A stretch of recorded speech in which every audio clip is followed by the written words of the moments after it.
China माशी तौर पे अमेरिका से काफ़ी मजबूत होता चला जा रहा है। फ़ौजी एतबार से चाइना आज तक टेस्ट नहीं हुआ, यानी कोई ऐसा बड़ा टेस्ट चाइना का नहीं हुआ जिससे वो साबित कर सके कि उसकी फ़ौज अमेरिका से बेहतर है।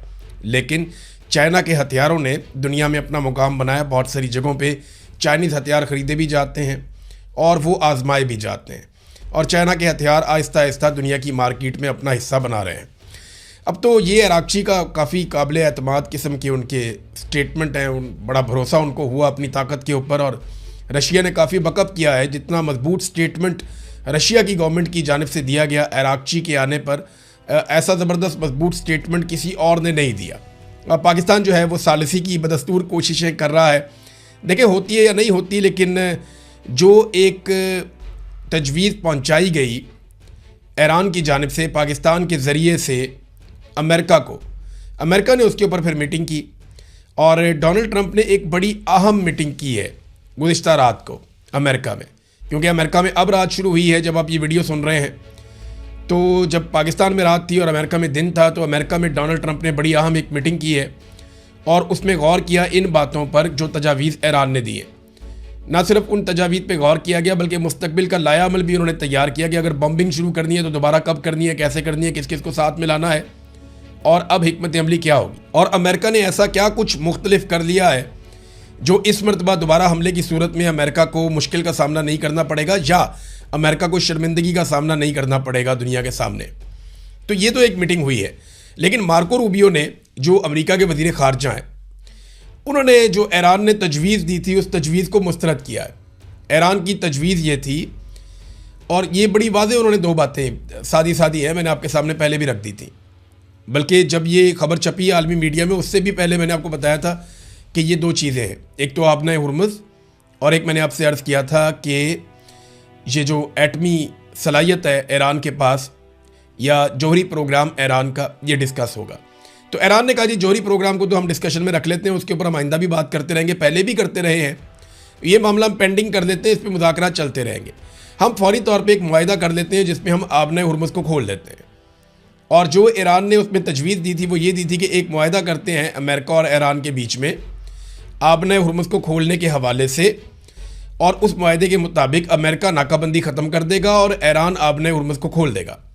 लेकिन मार्को रूबियो ने कहा कि अमेरिका इन तजावीज़ को मुस्तरद करता है क्योंकि ईरान ने सख्त शराइत के तहत आबना हुर्मुज़ की बंदिश खोलने का कहा, जो हमारे लिए काबिल कबूल नहीं है।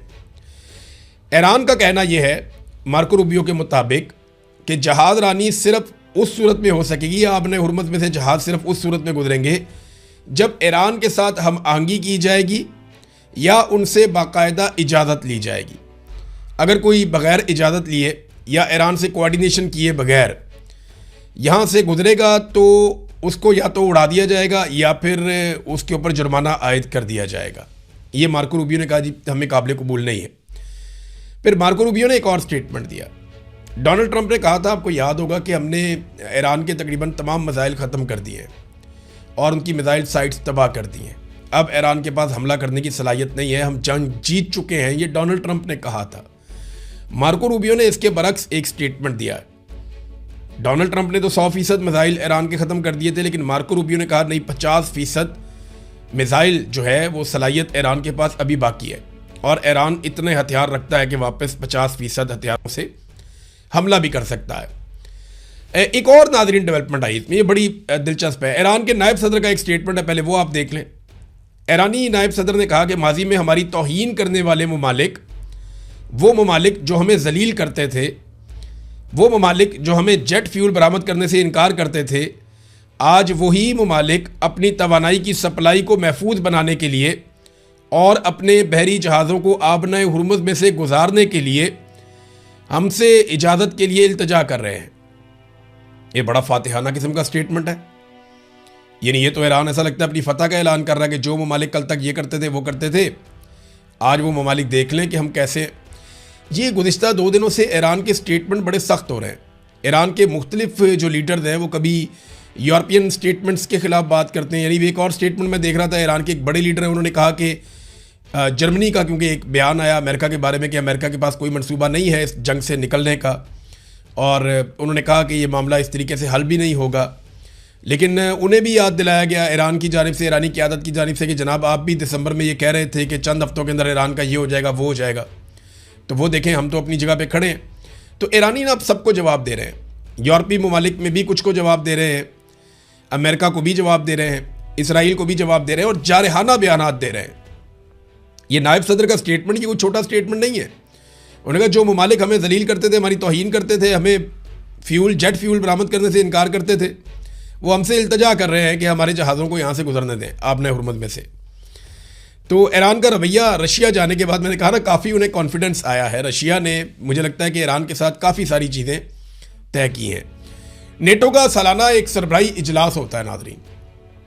ये नेटो के जो ममालिक हैं, ये मगरबी ममालिक हैं, ज़्यादातर अमेरिका के सारे इत्तहादी हैं।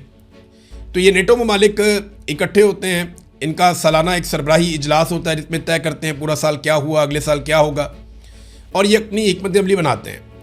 अब नेटो वाले जो हैं वो इस रवायत को ख़त्म करने पे गौर कर रहे हैं कि अब हर साल इजलास बुलाने की ज़रूरत ना पड़े।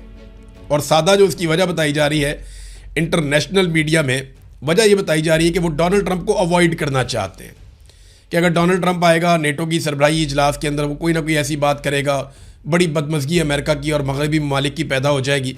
तो ट्रंप के साथ कशीदा मुलाकात से बचने की कोशिश है ये, और कुछ नहीं है। तो इस मामले में वो कहते हैं जनाब इसको मामले को अगर मौखर ही कर दिया जाए तो अच्छी बात है, नेटो का जो सरबराही इजलास है वो ना हो।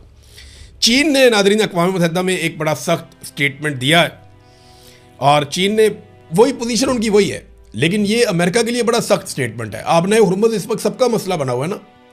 तो इस पर चाइना ने जो स्टेटमेंट दिया, उनके जो चीन के सफ़ीर हैं अक़वाम मुत्तहिदा में, उन्होंने कहा जी कि आबने हुर्मुज़ की बंदिश की जो असल वजह है वो अमेरिका और इसराइल का ईरान के ऊपर हमला है, और ये बिला जवाब हमला है, इसकी ज़रूरत नहीं थी।